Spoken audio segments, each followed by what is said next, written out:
I want to cross now, though, to Labor member for Kingsford Smith, Matt Thistlethwaite, in the Sydney CBD. Thanks for joining us, Matt. You've had a long and strong interest in matters foreign affairs. Richard Marles talking from Beijing about closer military ties with China. Do you think this is going to go very far? Well, Chris, the relationship between Australia, China and the US has been in the media of late, and what Richard's detailing there I support, and that's providing a bit more detail and a bit more nuance to the whole debate about Australia's relationship with these countries. And Australia's foundation of our security relationship will always be through the ANZUS Treaty, but we believe that there are also opportunities for cooperation with players within our region, particularly China, around economic development, around international development and around defence cooperation to promote peace and stability within our region. And that's the point that Richard was making, and that's something that I wholeheartedly support. But Anthony Albanese has already pushed back, saying that there's no calling for more joint operations, for instance, more joint training operations. Well, there's areas where our respective bureaucracies are involved in engagement within the Pacific, for instance, where we can cooperate. And an example of that, Chris, occurred when Labor was recently in government.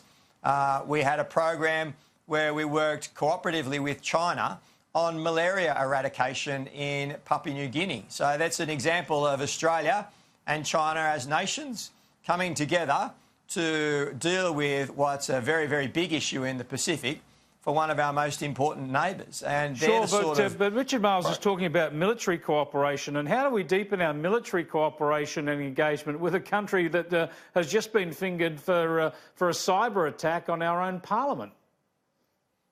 Well, obviously, we're not advocating a weakening of any of our laws or our policies with respect to issues like that. But where there are opportunities to work together through the exercises that we have at the moment, through cooperation around promoting peace and stability within our region, of course, Australia, we believe, should be involved in that. And Richard's providing a bit more of that detail in the speech that he gave today. But when you talk about these cyber attacks, and we know that there's a lot of concerns about Chinese spying in Australia, both electronically and through its engagement with people in this country, how could we possibly deepen our defence engagement with a country that's such a strategic threat to us, and that all the intelligence experts is responsible for cyber attacks, not only on our parliament, but attempts, of course, to get into our military organisations? I mean, China would love to find out more about our submarines, for instance. Hardly can have joint operations with their subs and ours. Well, where there are issues like that, of course, the full weight of the Australian law should be applied, and there's no excusing that whatsoever. But where there are opportunities for cooperation that promote peace and stability within the region, that's the approach that Labor would like to take where we're in government. But it's nothing that undermines Australia's security and defence and protection of Australian citizens whatsoever. That will never be compromised by Labor.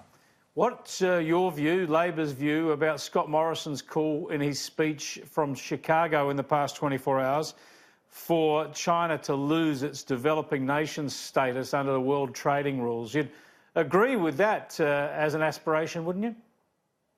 Well, look, the World Trade Organisation have rules for engagement around trade, and there's been calls for reform in that area. The Prime Minister's outlined what his position is. He now needs to explain to not only the Australian people but other nations about how he'd like to achieve that. But it is very difficult to pigeonhole a nation like China, Chris, because it's such a big country, both in terms of its geography but also its population, 1.2 billion people. And if you go to a place like Shanghai, there's no doubt that it certainly looks like a developed country. But if you go to Qinghai out on the Tibetan Plateau, it doesn't look like a developed country. So, you know, these titles sometimes can be problematic in that China's a very, very big country, like other countries, where there are a diversity. And the Prime Minister needs to explain, given he's made this call now, how he's going to achieve that internationally to have China become a developed country through the WTO. But there's no denying either that China has lifted hundreds of millions of people out of property and has a massive middle class now that would rival the entire population of most other countries, and that it's throwing around its economic weight right across the globe, particularly in the East Asian hemisphere. So, I mean, obviously it needs to lose this developing nation status soon or sometime. Why not now? Well, you're right. It has lifted many, many millions of people out of poverty, and that is a good thing. Living standards have improved. The nation's moved from a consumption basis to now into a services basis, and that brings plenty of opportunities for Australian businesses in that region.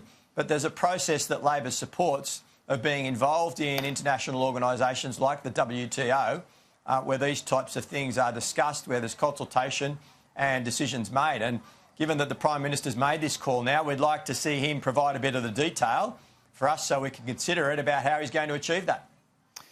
Yeah, all right. Well, we'll see where that issue takes us. I want to get back onto climate change with you. And were you disturbed by watching Greta Thunberg address the Climate Change Summit in New York, both for her own well-being and for the fact that adults were there applauding her? Look, I didn't see her whole speech. I heard snippets of it on the news bulletins.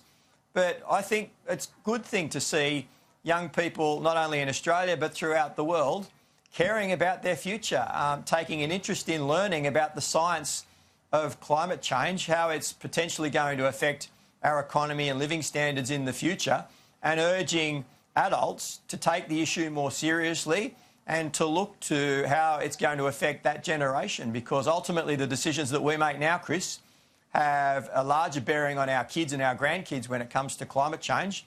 And as we saw last Friday, there are thousands of kids, not only throughout this country but throughout the world, that believe that we're not taking strong enough action and that they're the ones that are going to inherit the problems into the future. So good on her and good on the other kids that marched in the streets on Friday. There is a far cry, though, from expressing your concern, supporting a different policy approach. There's a far cry between that and the sort of hysteria we've seen from Greta Thunberg and others. But she's obviously fearful, traumatised, feeling that and saying that people are going to die, that the world is doomed within a decade or two. It's obviously factually incorrect. It's obviously highly emotive and very, very frightening for people who might believe some of that stuff. Well, she's very passionate about that. And she's good scared on her out of her wits. She's passionate and completely traumatised. She is passionate, and that's a good thing. It's good to see young people passionate about their future. She's scared stiff. She thinks she's going to die. She says we're all going to die. That's not passionate. She's just traumatised and deluded. Well, Chris, look, the Stern report into climate change was released in 2006. This is the economics of climate change. You know, it's been over 12 years now, and many people believe that we still haven't heeded the warnings of that report that came down 12 years ago, and we're not being strong enough, and that there are going to be economic impacts of climate change if we don't act, and there are going to be health effects. But and come a lot on, of climate but we're not all going to die. tell us, Matt, we're not all going to die in 10 years. The world is not doomed. We're not going to have people dropping dead and mass extinction in 10 years, in 20 years, in 30 years. This is just a nonsense. It's not science-based. It's alarmism, and you can see it in Greta's face. She's just traumatised by, I don't know, she's convinced herself of this stuff, and someone ought to help her, shouldn't they, rather than applaud her? Well, a lot of climate scientists are warning that you're going to see an increase in the severity of extreme weather events, and more of those extreme weather events, like cyclones, like floods, like droughts that we're unfortunately experiencing in Australia at the moment. And they do have implications for humanity and for the health of humans moving forward. Now, absolutely, you're absolutely correct. That there are a lot of scientists who'll tell us we're going to see more of the sorts of weather events we've already seen. So more of everything we've seen in the past. That's about the worst you can put on it. And we've got teenage girls telling the world that we're all going to die, and adults, instead of correcting this, applauding it. I think we've all gone nuts, haven't we? Well, I think that, you know, people appreciate that someone of her age is passionate about this issue and about the future. And there certainly are some political leaders and politicians and members of our community, both in Australia and internationally, that are frustrated by the lack of action on climate change. So when they see a young girl who's able to passionately put the case for future generations, they applaud her. And that's something that I think should be congratulated, should be encouraged, because it's obviously she's done a fair bit of research, she understands the issue, and she's willing to put herself out there and make the case in an international forum like that. Well, I, for one, I'm worried sick. I don't know much about her, but someone ought to take care of her instead of exploiting her in this way. I just briefly, Matt, want to see whether you can tell us your thoughts on this Australia Day kerfuffle, whether local councils should be able to effectively shift Australia Day, or whether the federal government's right to step in and try and hold them to January the 26th. Well, a lot of councils, local councils, hold citizenship ceremonies on Australia Day. That's a matter for them. A lot of them don't, Chris, because it's stinking hot in the middle of January, and they tend to hold them during the middle of the day. I went to one last year at Maroubra Beach. It was actually held on the beach in a tent, and it was 45 degrees or something in the tent. So a lot of councils don't hold them on that day because it's stinking hot.